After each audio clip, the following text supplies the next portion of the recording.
expecting that? All right, so thank you very much. Thank you, Prüvers community. Honestly, this has completely changed our life in so many different ways.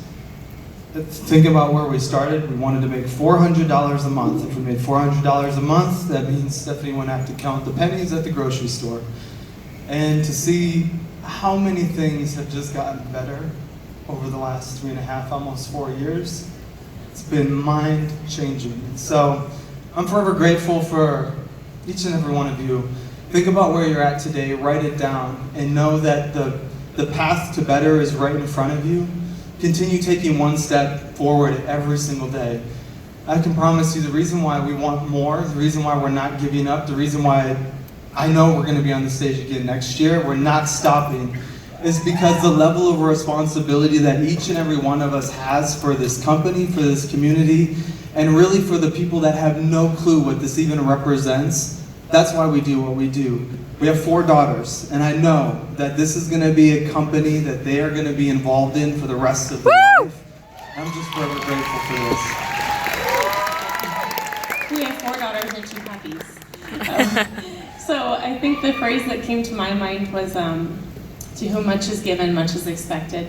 And so I think it was Brian that said it on stage earlier. He said, you know, you can open the door for people, right? You can't shove them through, but when you open the door, you give people an opportunity. And that's what we saw from the very first event that we came to. And we have never missed an event.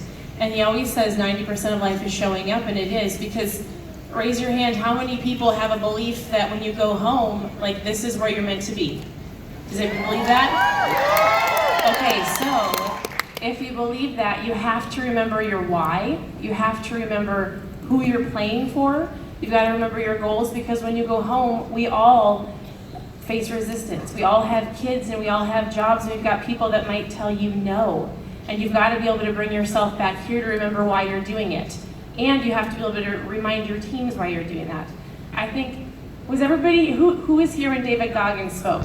Okay, I think the most impactful thing that was ever said, one of the things on stage was, he said, someday when I go meet my maker, and he stood up here and he said, you know, we all have different gifts and talents and abilities, and we all are here for a reason, and we all play our role.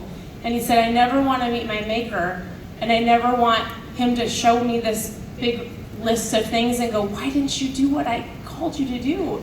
Like, why were you so afraid? He goes, no. Does anybody remember this? Yes. He pulled it down and he said, look at what you did, and I had to add more because you weren't afraid. Like, does anybody else want that to happen? I want to meet our maker and have him go, I'm so proud of you. And so we're just thankful for all of you. It's not just us, it's the team, it's Team Prove It. And so we appreciate you. Thank you.